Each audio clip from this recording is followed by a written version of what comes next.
Magandang araw sa ating lahat. Isa na naman pong mensahe ng isa sa mga netizen na kung saan ay nagpa-participate sa usaping politika dito po sa ating bansa. So ito yung mga boses na bigyan natin ng pansin.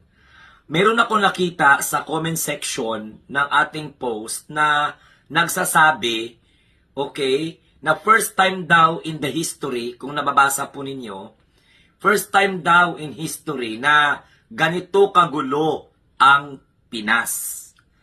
Mula noong sumali daw sa national itong mga Duterte, kasi para nang nabitin sila sa pagiging presidente. Parang gusto nila maging prime minister, no, sila sa bansa.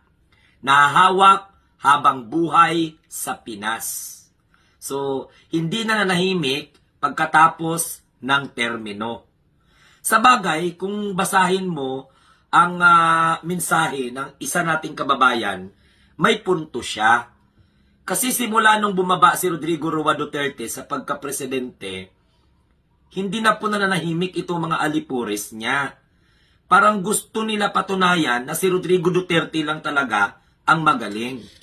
And then, here comes si Sara Duterte naman, hindi pa natapos ang termino ni Pangulong Bongbong Marcos, hinayaan niya yung mga taga-suporta niya, yung mga alipores niya, na manggulo at mag-destabilize.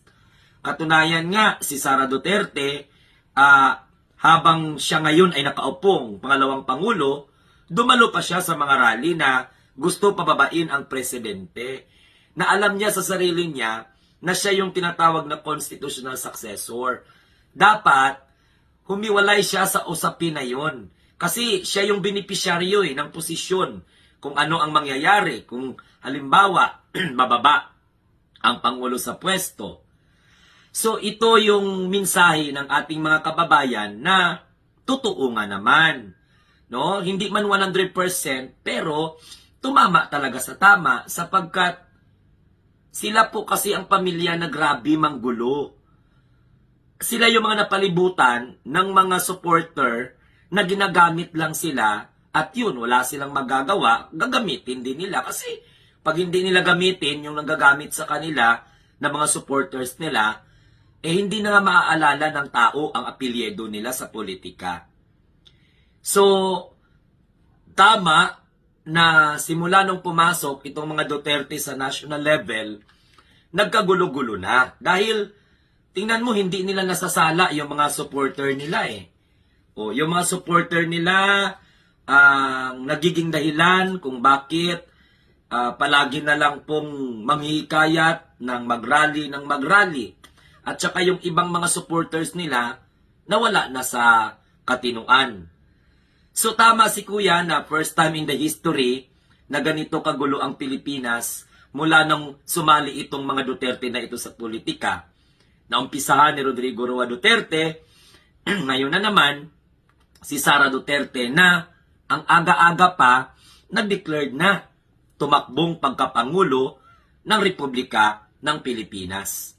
Yun pala, kasabay ng pagtakbo niya bilang Pangulo ng Pilipinas, abay, tinakbuhan niya rin ang kanyang obligasyon sa taong bayan. So, hindi na po sila nananahimik pagkatapos ng termino ng kanyang tatay. So, yun lang. Kayo po ang mag-comment kung tama ba ang pananaw ng isa nating kababayan. So, good luck. Kung ano man ang inyong comment, nasa inyo po yan.